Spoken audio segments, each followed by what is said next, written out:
நமஸ்காரம். நேர் எதிரெதிரான இரண்டு விஷயங்களை சொல்லுகிறேன். இரண்டுமே உலகத்தில் நிலவக்கூடியது. ஆனால் எப்படி மாறி இருக்கிறது, அதிலிருந்து நாம் என்ன தெரிந்து கொள்ள வேண்டும்னு பார்ப்போம்.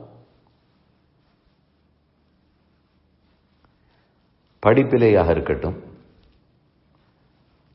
ஓட்டப்பந்தயம் முதலான ஸ்போர்ட்ஸ் அதிலேயாக இருக்கட்டும், பாடுவதிலேயாக இருக்கட்டும், இதே போல் எந்த துறையை வேண்டுமானாலும் எடுத்துக்கொள்ளுங்கள். ஏன் வேலை பார்க்கும் இடத்திலாக இருக்கட்டும், எங்கேயாக இருந்தாலும் ஏற்கனவே இருந்ததை விட நான் எப்படி ரெக்கார்ட் பிரேக் பண்ணியிருக்கிறேன்.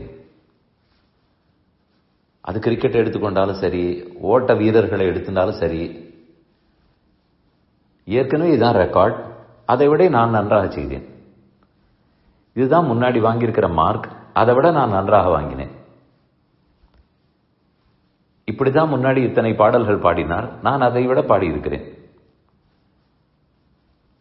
அவர் இந்த வயதில் இந்த பதவியை வகித்தார், நான் அதை விட இளைய வயதில் அந்த பதவியை பிடித்து விட்டேன். இப்படித்தானே எங்குமே இருக்கும். இதன்படிக்குத்தான் ஒருத்தர் கணிக்கப்படுவார். அவர் இன்டெலிஜென்டா, அவர் ஆற்றல் மிகுந்தவரா, இதெல்லாமே இதன் அடிப்படையில் தான் சொல்லப்படும். யாருமே முன்னால் வாங்கினவர் மார்க்கை விட நான் குறைவாத்தான் வாங்குவேன், என்னால் வாங்க முடியாது, இது சொன்னால் யார் கொண்டாடுவார்கள்? வேலைக்கு போகும்போதும் இந்த வேலையில் எங்களுக்கு சரியானவர் அமையவில்லை, அதனால் தேடிக்கொண்டிருக்கிறோம்னு முதலாளி சொல்லும்போது, இல்லை அவர் செய்தா போல என்னால் செய்ய முடியாது, நான் ஏதோ செய்வேன்னு சொன்னால் ஒத்துக்கொள்வார்களா? வேலையே கிடைக்காது, சம்பளமும் வராது. அதனால் என் டார்கெட் அச்சீவ் பண்ணேனா, ஏற்கனவே இருக்கிற ரெக்கார்டை பிரேக் பண்ணேனா, அப்பதானே ஒரு விளையாட்டு வீரருக்கும் பெருமை. ஆனால் அதே இடத்தை மாற்றி ஆன்மீகத்துக்கு வருவோம். எத்தனை ஆச்சாரியர்கள் நம்முடைய பாரத தேசத்தில் உதித்திருக்கிறார்கள். அந்தந்த ஆச்சாரியனுக்கு சிஷ்யன் இருப்பார். இன்னும் பல சம்பிரதாயங்களும் ஆச்சாரியர்கள் இருப்பார்கள்.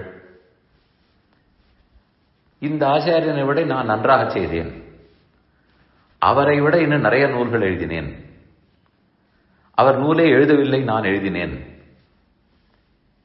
இப்படியெல்லாம் என்றாவது எந்த ஸ்லோகத்திலோ பாடலிலோ பாடியிருக்கிறீர்களா, பார்த்திருக்கிறீர்களா? முதல் ஆழ்வார்கள் 3 பேர் பாடினார்கள். 4வது ஆழ்வார் திருமழிசை ஆழ்வார். அவர்களை காட்டிலும் என் பாடல்கள் எப்படி இருக்கிறது பாருங்கள்.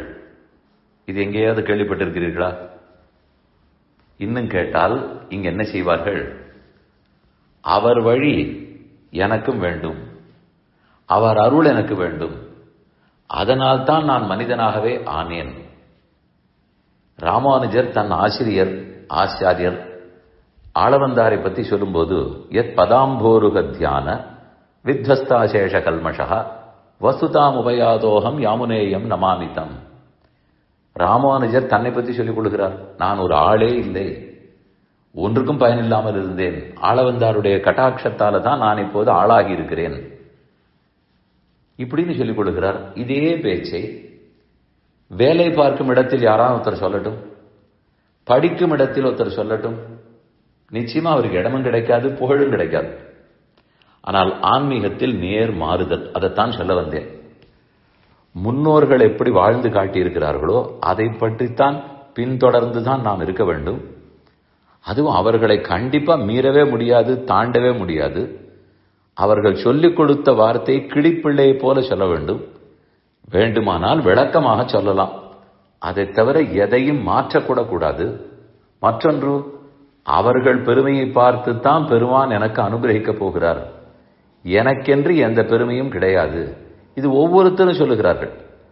ராமானுஜர் அவருடைய ஆச்சாரியன் ஆளவந்தாரை பற்றி சொன்னார். ஆளவந்தார் தன்னுடைய ஆச்சாரியனுக்கு ஆச்சாரியன் நாதமுனிகள், அவருக்கு தாத்தாவும் கூட. அவரை பற்றி சொல்லும்போது, அகிருத்திரிமத்த சரணாரவிந்த பிரேம பிரகர்ஷாவதி ஆத்மவந்தம் பிதாமகம் நாதமுனிம் விலோக்கிய பிரசீத மத்விருத்தம் அசிந்தயித்வா. இறைவா, நாதமுனிகளாகிற என் பாட்டனாரை பார்த்து அவருடைய நன்மைகளுக்காக எனக்கு ஏதாவது நன்மை செய்.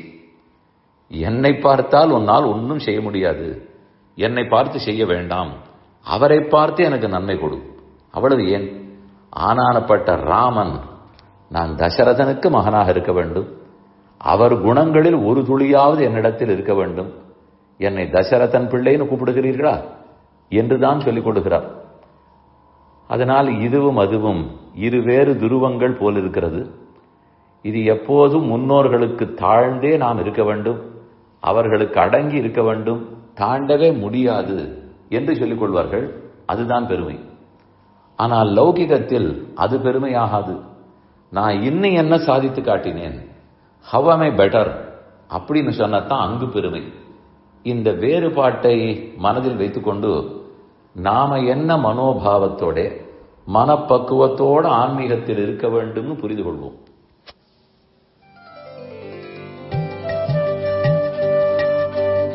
இந்த என் பணி ஆடியோவை உங்களுக்காக வழங்கியவர் வேலுக்குடி ஸ்ரீ கிருஷ்ணன் சுவாமி. இந்த ஆடியோவை தினமும் உங்கள் மொபைலில் பெற கிஞ்சித் என் பணி KINCHITENPANI என்ற ஆப்பை கூகுள் பிளே ஸ்டோரிலோ அல்லது ஆப்பிள் ஐஸ்டோரிலோ டவுன்லோட் செய்து கொள்ளவும். தினம்தோறும் இது போன்ற உபன்யாசங்களை கேட்டு மகிழவும்.